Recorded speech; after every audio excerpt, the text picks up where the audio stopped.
They're using you as a parlor trick.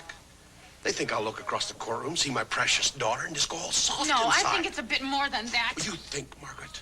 Gene Hackman and Mary Elizabeth Mastrantonio co-star as father and daughter lawyers opposing each other for the first time in a trial in Class Action. You mean you? It's one of the new dramatic movies we'll be reviewing this week on Siskel and Ebert, along with our reactions to the violence associated with the anti-drug film New Jack City. I'm Gene Siskel of the Chicago Tribune. And I'm Roger Ebert of the Chicago Sun-Times.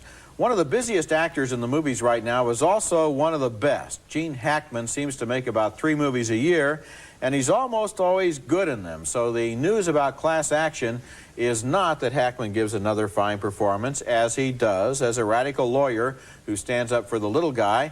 The news is how strong and self-assured Mary Elizabeth Mastrantonio is in the central role of an ambitious corporate lawyer who finds herself up against her father in the courtroom. They have a long history of resentment and competition, which reveals itself in this scene. Did it ever occur to you that I might be a very good attorney?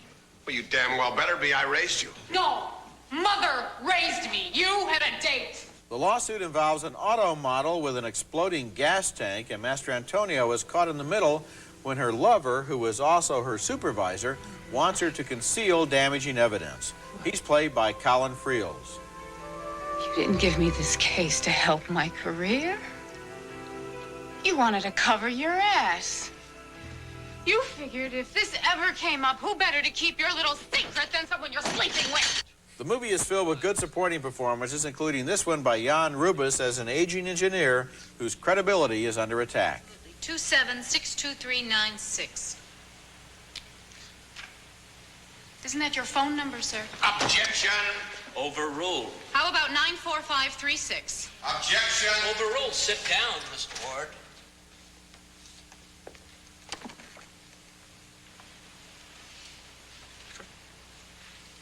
Your zip code, sir. 123019. Isn't that your birthday, sir? Everything leads up inevitably to the moment when Hackman gets the unethical lawyer on the stand. You understand, sir, that you are testifying here under oath Yes, I do. and that committing perjury is grounds for disbarment? Mr. Ward, I find that objectionable. I do know the law. So do I. And I think you're using semantics when all you have to do is answer a simple question. Did you see that report? Yes or no? Class Action has all the moves of the routine courtroom drama, but actually the legal stuff here is a backdrop to the much more interesting story of the conflict between Mastrantonio's parents and between her and her father. One of the key performances in the movie is by Joanna Merlin as Hackman's wife, who has stayed with him through thick and thin, even while he cheated on her. Mastrantonio is loyal to her mother and resentful of her father, and her father never seems to miss an opportunity to put her down. The movie is really about their family conflicts, with a legal case as a stage on which they try to settle old scores. I thought their scenes together were literate and passionate, and they were what I admired most about this movie. Well, the problem for me is that is the best thing in the movie, but I think that there is a legal case that they're unfortunately on that is really kind of boring. And then there were problems, Roger, I had with the case itself. And I'm not just trying to be a legal technician here. I'm talking about logical things that would have happened. First of all, you could spot the way the film plays itself out, I think, pretty clearly. But beyond that, this older man, they testified, Jan Rubis, there's a point where he should have said something about the document that they're looking for. Well, I just told you about it or gave you my notes. He could have said that. He would have remembered that, and that would have broken the whole film down. That's a big, gaping flaw here. What is good about it is Hackman, I think, very much so. And the wife. She's fine, but not enough for me to recommend the picture because the case that they're involved in, I would have wanted to see them, Roger, I would have wanted to see them tell any story between them but the one that they told. Yeah, well, the problem is the gas tank exploding and so forth is right out of old Ralph Nader books and out of TV docudramas. And you're right that when they have the older guy on the stand, in order to make that scene work, it's the worst written scene in the movie. They really have to manipulate it to keep the truth from coming out. But on the other hand, there's so much good stuff in the movie that I'm giving it thumbs up, even though I agree with you that the lawsuit is the weakest thing about it. Well, okay, I split. Our next film is called If Looks Could Kill, and this is sort of an adolescent James Bond action picture, a trivial one at that, starring Richard Grieco from the TV show Booker as a smart-aleck teenager student who takes a trip to Paris with his high school French class only to be mistaken as an American spy. I mean, check this out. Here's my driver's license, my school ID, my fake ID. Listen, I got a great idea. Why don't we track down Mrs. Grover, my French teacher? I mean, she'll tell you I'm... Your car. Michael Corbin, deep cover operative with the CIA. The kid gets a girlfriend, naturally, to help him in his adventures as he tries to escape the bad guy's dungeon using some exploding chewing gum. Wow. Where is he? Come on, step on it. Double your pleasure, double your fun. Corbin, show yourself. Yes! Corbin? I know If Looks Could Kill wasn't made for me, but that doesn't mean it had to be written so slightly. I guess I think high school students are a lot brighter than they're presented in this picture. And one more problem, the villains aren't particularly threatening, which is a big mistake in a picture like this. Linda Hunt, the fine actress, plays her character for laughs, and I wasn't laughing at them. I don't know, Gene. I think this movie comes under the category of guilty pleasure for me. I think she plays the character for laughs because it's supposed to be a comedy, but apart from that... Of course she does, and I didn't laugh at the joke. It seemed to me that it was going to be the kind of dumb formula that you've reviewed, but then as it went along, it picked up steam and courage. It wanted to go over the top. It wanted to be manic. It wanted to be bizarre. I don't think I've recently seen a scene in which a French high school class from Detroit is suspended in a cage above a cauldron of bubbling molten gold before. Probably not. I think that the movie actually has a lot of fun taking those chances. It sold me. The fact that it's trying those chances, okay, I'll laugh if they're funny. I'm sitting there not laughing at it. I thought the kid as a hero could have been just so much smarter. I mean, I think high school kids are smarter. Why not write it smart? This is not a movie about a smart high school kid. What can I tell you? Coming up later in the program, True Colors with John Cusack as an ambitious young politician. Coming up next, Robert De Niro and Guilty by Suspicion when Hollywood was put on trial. Don't you have an ounce of decency? Larry, what the hell are you doing? Reorganizing my library. Terrified by congressional hearings into political beliefs, a frightened Hollywood screenwriter burns his books in the middle of the night in Guilty by Suspicion, a drama about those years starting in the late 1940s when directors, writers, and actors were given the choice of informing on their friends or losing their jobs. It was called the Hollywood Blacklist, an attack by publicity-seeking congressmen on famous names who may have been involved in left-wing causes that were no longer respectable in the early days of the Cold War. The movie stars Robert De Niro as a director who finds himself caught in the trap. You had a choice. Either you got your name cleared or you didn't work. You call him and do just as he says. Believe me, Graff knows what he's doing with those bastards. And then you come here and we'll talk about the picture. What take was that? 17. The director's best friend is a writer played by George Wendt, and De Niro tries to explain the paranoid realities of the situation to him. They're going to call you. The guy asked me about you. The same thing that happened to me is going to happen to you. No, it won't. The hell it won't, I'm telling you. I hope you're making a lot on those rewrites because you're going to have to get a good lawyer. Some directors simply pack up and head for Europe. Martin Scorsese plays one of those men and asks De Niro to finish his movie for him. You just can't let him do this to you. You can't let him get away with this. What do you propose I do? Inform my friends? Because that's what they want, you know. I want me to inform my friends. I want me to name names, involve innocent people, ruin people's lives. There's nothing noble either. I mean, I just can't do it. Everything leads to a public hearing where De Niro is badgered by self-righteous congressmen until he explodes with the words actually used by playwright Arthur Miller at the hearings. She was falsely accused. She couldn't get work. She had her son was taken away from her, all because of this committee. Dorothy Nolan killed herself, and the Communist Party twisted her mind. In the name of ridding the world of communism, you destroyed her life. Was she or was she not a communist? Don't you have any shame? She's dead!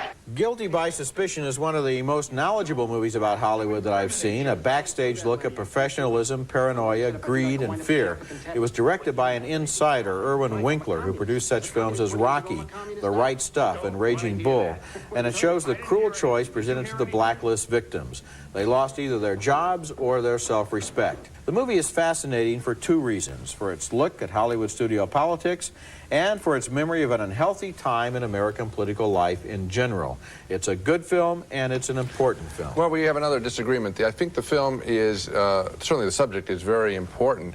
I didn't dislike the picture as much as I thought it was exactly what I would have expected from anybody to make this picture, except with a better cast. In other words, there wasn't anything surprise. I didn't see any spin on the material that I hadn't seen in pictures like Martin Ritz the Front, you know, 15, 18 years ago, whatever it was, in documentaries.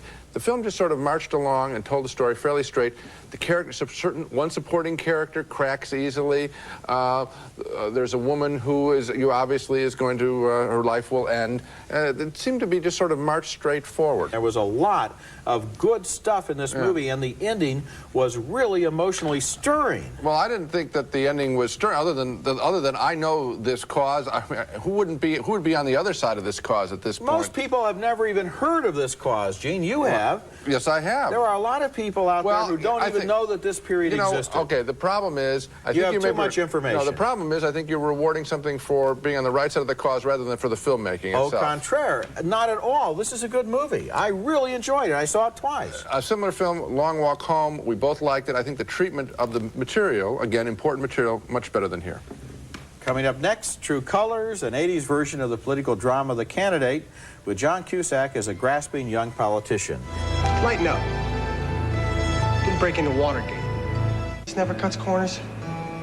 It's a brand new day in America, man. What does that mean? Don't get caught. That's John Cusack angling to become a member of Congress in True Colors, a strong, yuppie political drama in which we follow two very different law school students as their careers complement and conflict with one another. James Spader plays Cusack's upscale law school roommate, and he only finds out about Cusack's working-class background after the two of them and Spader's girlfriend go slumming in a bar on New Year's Eve. Just don't judge me, okay? Judge? I don't even know your name, right?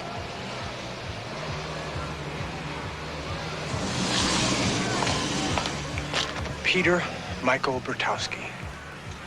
Born in New Haven, March 9th, 1959, to Mike and Irene. The mother left when he was 10. The father, a Cutty Sark fan, raised the boy while working sporadically, usually around the holidays. People got the charitable urge. They will battle over that woman, played by Imogen Stubbs, after Cusack quits law school to work in politics as an aide to her father, a U.S. senator. James Spader is startled when he sees Cusack play a dirty trick on another senator who he's spotted catting around with a female lobbyist. He stuck his tire. It's no move. That's a crime. Okay, so I created a situation. So what? Upshot is I did him a favor. Equal Styles did him a favor, which means he's on our dance card in a close vote. What's wrong with that? Another strong character is the father of that young woman, the senator played by Richard Widmark, absent from the movies for far too long. Cusack ends up marrying his daughter, and he tries to blackmail the ailing senator into backing him for Congress. Bringing his ammo into another camp, huh? People here, Alzheimer's, they worry. I don't even want to think about those kind of choices. Don't work with me. I've been playing hardball since before you were born. It's good to see Richard Widmark in a film again, and what makes that scene in the whole movie work so well is that True Colors is full of smart, energetic characters led by the impassioned John Cusack, who is so headstrong here that we can't help but follow him in his headlong race for fame. The film obviously trades on our deep suspicion of all politicians. We're sitting there thinking, are they all this driven? Maybe so.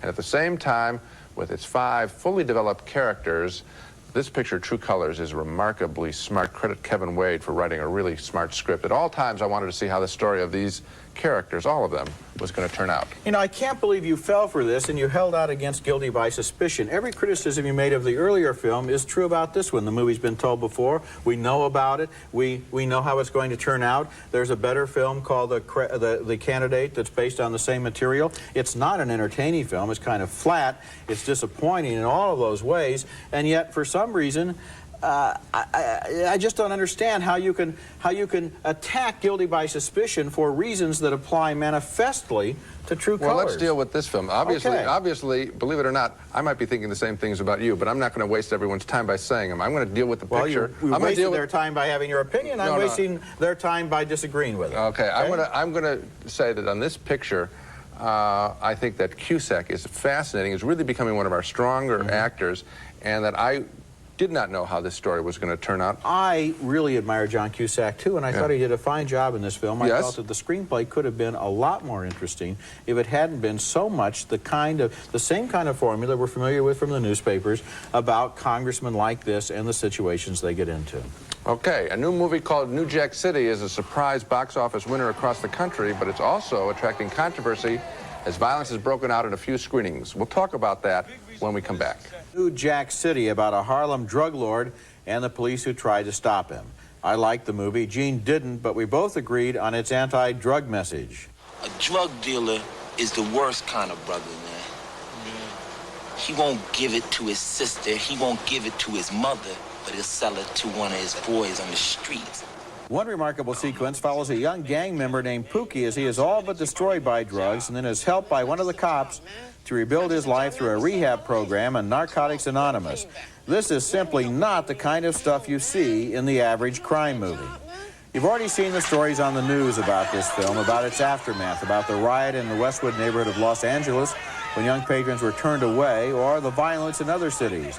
The movie's opening follows a pattern similar to what happened with two other movies about crime, The Warriors and Colors, which were both about street gangs.